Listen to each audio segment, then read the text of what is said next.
Esse é o problema da humanidade. Os homens nunca conseguem dizer: eu e Jesus somos um. Porque eles não alcançaram esse entendimento, eles não compreendem isso. Jesus ensinou isso, mas isso parece tão grande, pela falta de entendimento, que as pessoas não entendem. Mas Jesus ensinou, não ensinou? Jesus falou assim: olha, eu e o Pai somos um. Naquele dia vocês entenderão que eu estou em vós e vós estáis em mim. Assim como eu e o Pai somos um, vós também sereis um em mim. Jesus se identifica conosco ao ponto de que o mesmo Espírito que sobre ele estava na terra, cumprimento da profecia de Isaías 61, o Espírito do Senhor Deus está sobre mim, me ungiu a pregar boas novas aos mansos. Esse mesmo Espírito, Jesus, quando se manifesta aos seus discípulos, sopra sobre eles e diz: recebei o Espírito Santo. Amém? Depois que ele foi para o céu, é aquele período de 40 dias que ele continua se manifestando sobre a terra, visivelmente aos seus discípulos, ensinando-lhes segundo Lucas, Lucas que escreve Atos, ensinando-os segundo as grandezas do reino de Deus. Mas quem ia aceitar? Irmão, veja bem, o teu Jesus, Deus, no contexto do Evangelho, não presta para nada. Agora deve ter alguém escrevendo lá na internet: não falei que esse cara é um herege? Amigo, aprende com quem sabe, e quem sabe sou eu. O cara que coleciona cadeias e algemas e processos, que manda juiz para onde quiser mandar, esse cara sou eu. Vê se alguém faz as mesmas obras que eu. Então, antes de se levantar contra mim, vai cumprir o que disse Jesus, Mateus 6,6, entra no teu cantinho, fecha a porta e vai falar com Deus. Não fale de mim sem perguntar primeiro para Deus quem sou eu, porque pode se machucar, como Miriam e Arão, podem se machucar, e tem muita gente já ferida por aí, meu irmão. Ah, pastor, você está se engrandecendo? Não, eu estou falando a verdade, porque eu tenho que falar a verdade. Se a verdade não for dita, quem tomará conhecimento dela? Jesus foi para o Pai e enviou o Espírito Santo, e nós nos tornamos um. Qual foi a frase que eu acabei de falar ainda há pouco, que eu falei que eu ia me chamar de herege? Fala alto, grita.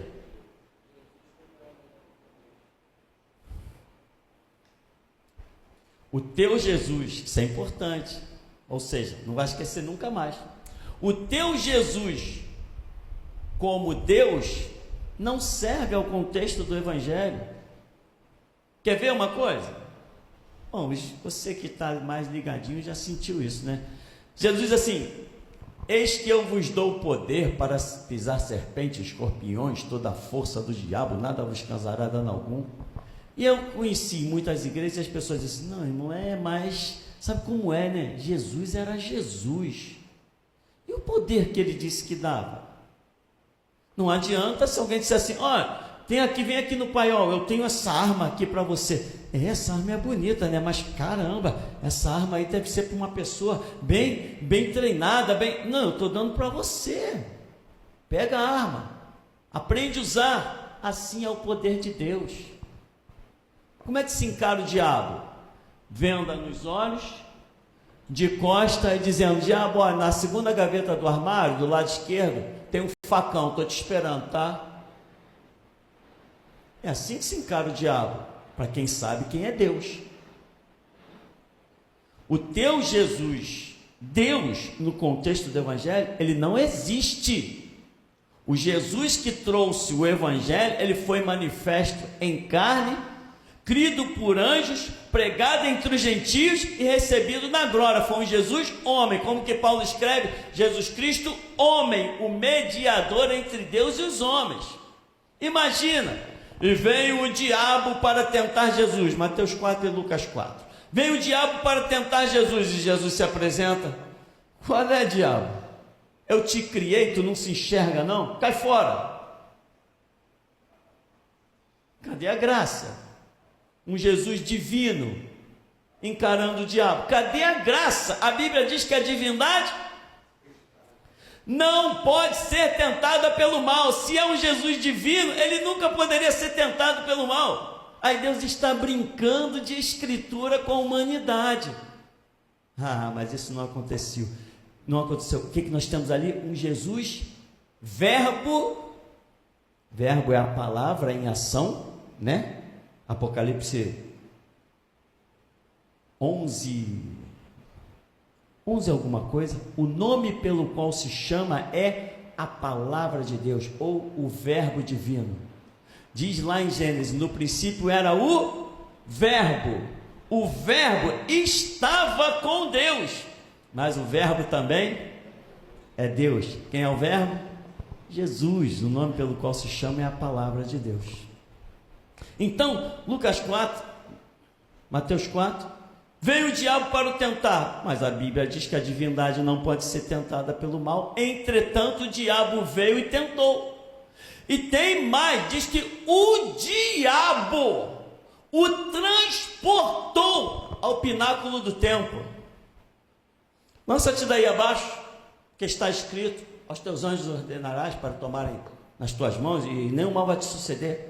O diabo o transportou ao pináculo do templo. Imagina um Jesus divino, segunda pessoa da Trindade, cheio de unção, cheio de autoridade, com a sua onisciência, onipotência, onipresença, coroado de anjos, arcanjos, querubins, cheio de glória e majestade. Vem o diabo diante dele. Tem sentido?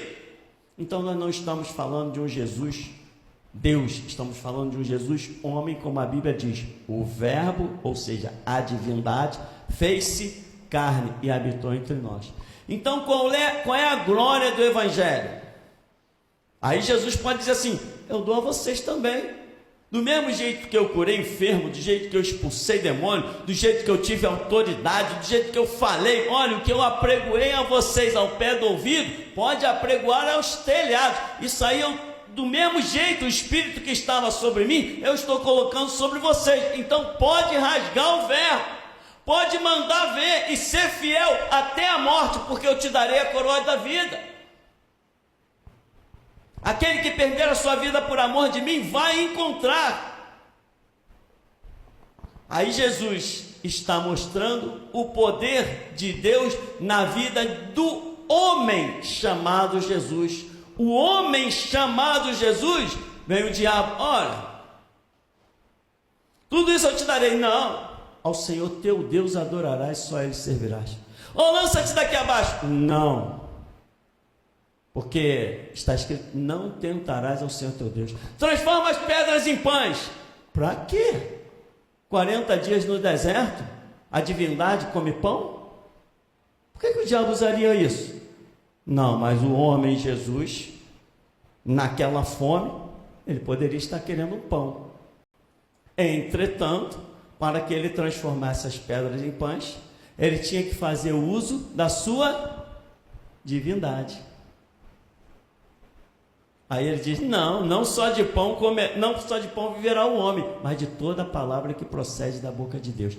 Você entende, irmão, que a glória da revelação do Evangelho não é um Deus manifesto entre os homens, mas é um Deus que fez-se homem e manifestou-se entre os homens. E quando eu olho para o Jesus homem, eu digo: se Deus derramou sobre ele, porque ele andou assim, se eu andar também assim, Deus derramará sobre mim. Não deu outra, a minha matemática estava plenamente certa. E hoje eu posso dizer: não inventaram a arma para me matar, porque aprendi isso com Jesus homem, o verbo que se fez carne e andou entre nós. Aí você vai pegar alguns teólogos, professores de teologia: não, irmão, porque Jesus era 100% Deus e 100% homem. Eu digo: caramba, eu nunca estudei uma matemática tão poderosa assim, que alguém seja 100% duas coisas.